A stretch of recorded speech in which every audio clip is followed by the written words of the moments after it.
이제 우리가 생각할 수 있는 것은 어쨌든 그 교회에서 결혼과 출산을 잘 강조하고 교육하는 것이 이제 중요하다는 사실들을 또 이제 그렇게 했을 때에 자녀를 이렇게 양육하고 돌보는 데에 부모들이 이렇게 조금이라도 이렇게 안심하고 자녀를 양육할 수 있는 환경을 만드는 그런 것이라고 이제 요약할 수 있을 것 같아요. 근데 이제 그런 것을 보면서 저는 이제 그동안에 한국 교회가 지역 아동센터라는 그런 것을 통해서 저소득층 또 어려운 가정의 아이들을 돌보는 역할들을 많이 해왔거든요.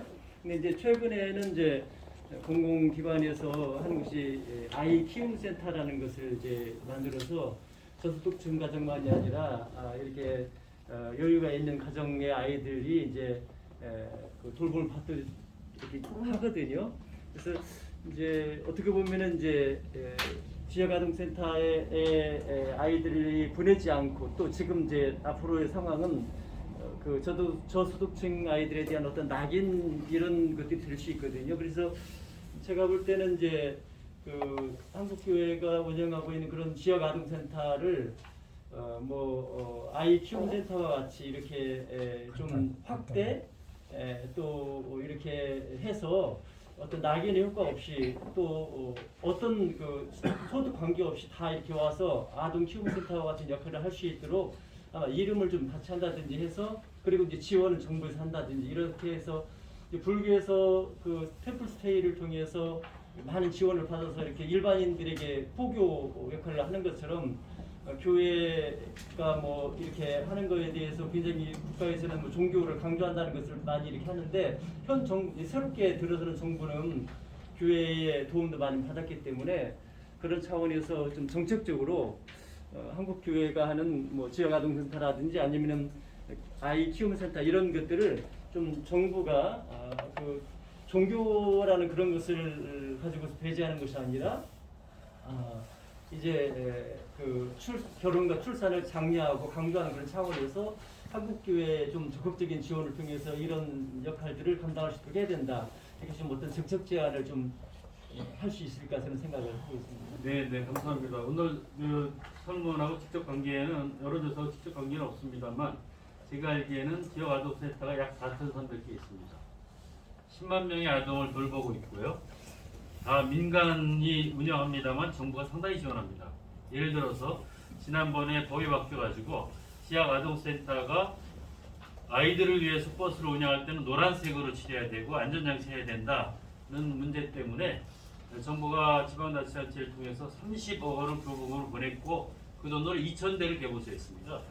노력을 많이 하고 있습니다. 다만 우리가 생각할 때 말씀하시는 것 같이 낙인의 문제라든지 적절한 서비스가 안 되는 문제 때문에 지적하는 것이고요. 4,300개 정도 되는 지역 아동센터 중에서 약 절반 정도는 교회가 운영하고 절반 정도는 다른 민간 사이트에서 운영하고 있습니다. 그래서 교회만의 문제가 아니기 때문에 이것은 지역 아동센터 일반의 문제로서 어떻게 개선할 것인지를 저희가 제안하고 있는 것입니다. 감사합니다. 교회 하시는 신선이고요. 김진양 사장님께 좀 질문을 드리겠습니다.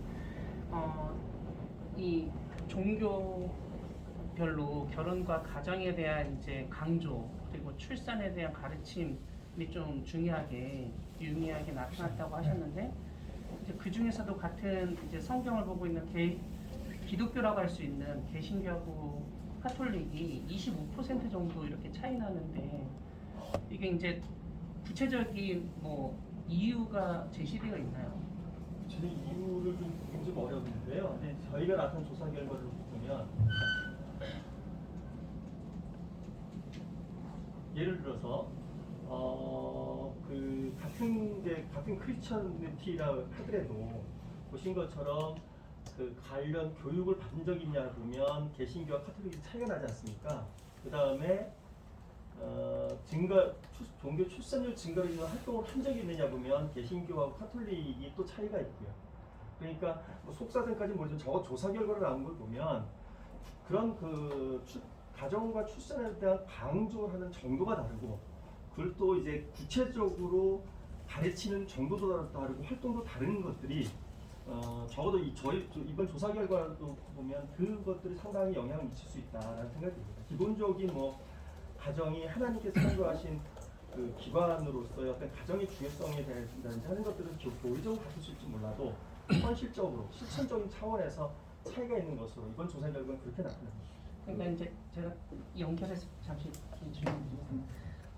다른 아니라 설문 문항 이제 뒤에 이제 붙여주셔가지고 제가 봤더니 이 문항이 조금 너무 답변하는데 주관적이거나 추상적으로 그냥 이 말씀하셨지만은 교육이 있는지 그 활동을 했는지 너무나 구체성이 좀 떨어져서 그런데 이제 제가 개인적으로 생각할 때는 이제 가톨릭 같은 경우 사제나 수녀에 이제 독신제가 있어서 이제 제도적으로 그런 면이 있으니까 이제 상대적으로 결혼이나 이런 거에 좀 약화된 거 아닌가 그러면은 이 설문조사 자체 지금 반영이 안 된 거잖아요. 네, 근데 그 아마 저는 결과 보고 깜짝 놀랐습니다. 일반적으로 세계 다른 나라에 있는 카톨릭 자녀수가 훨씬 많습니다. 근데 저희 한국의 경우에는 카톨릭도 일반 사회 영향에 상당히 많이 영향을 받는구나라는 것을 확인했다고 생각하고요. 그 점에서 좀 분발하기를 기대하는 생각을 갖고 있습니다. 저희가 뭐 구체적인 거 묻기까지는 프로그램 하나를 묻기에는 너무 많기 때문에 큰 추세만 확인하는 겁니다. 추세를 볼 때 어떤가만 확인했기 때문에 그런 표가 나왔다고 생각합니다. 네, 기독교대 박주영 기자입니다. 저는 이제 그 설문 뒤에 나온 걸 좀 보면서 느낀 건데, 좀 이제 지역별 분포라든지, 그 소득 격차라든지, 대도시화라든지, 돈용 뭐 뭉쳐온 가구라든지 이런 좀 디테일한 부분에서 좀 앞으로 보완점이 좀 필요하지 않을까 그런 생각을 갖고 있습니다. 이 지금 표집 이렇게 한 것만 갖고는 무작위 축출해서 한 1000명으로 이렇게 했다고 그러는데 대상이 일반화되는데 좀 한계가 있다. 그 아무튼 사회과학적인 뭐 통계조사가 대부분 다 그렇습니다만은 그런 면에서 좀 이게 한계점이 있기 때문에 앞으로는 뭐 더 계속 조사가 이루어질지 모르겠지만 그런 면에서 좀 보완을 해서 보다 좀 정확한 데이터를 내놓는 게 좋지 않겠나는 생각하고 있습니다. 네, 일단 기본적으로 저희가 3,000명이라는 조사는 굉장히 큰 조사입니다. 그리고 저희가 대표성을 갖기 위해서 각 종교별로 통계청사랑 인구 센서스에 보면 지역성, 연령별로 다 비율이 나옵니다. 그 비율에 맞춰서 할당되기 때문에 이 조사가 전 국민 대표한 대표성에서는 전혀 차질이 없다고 볼 수 있어서 같고요. 뭐 지금 말씀하신 거예요. 좀 더 세심하게 뭐 다음번에 할 때도 보완하겠습니다만 기본적으로 이 조사에 대해서는 어떤 조사의 어떤 과학성과 통계성, 대표성 부분에서 신뢰성 부분에서는 뭐 크게 걱정 안 하셔도 되지 않을까 그런 생각이 네, 저희가 연령별, 혹은 소득별, 지역별 조사는 이미 돼 있는 데로 굉장히 많습니다. 다만 종교별 조사제는 없습니다.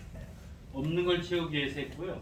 이미 충분히 설명드렸지만 통계 조사의 기초 이론에서는 충실하게 반영이 됐기 때문에 충분히 종교별 조사만 비교해 주시면 될 것 같습니다.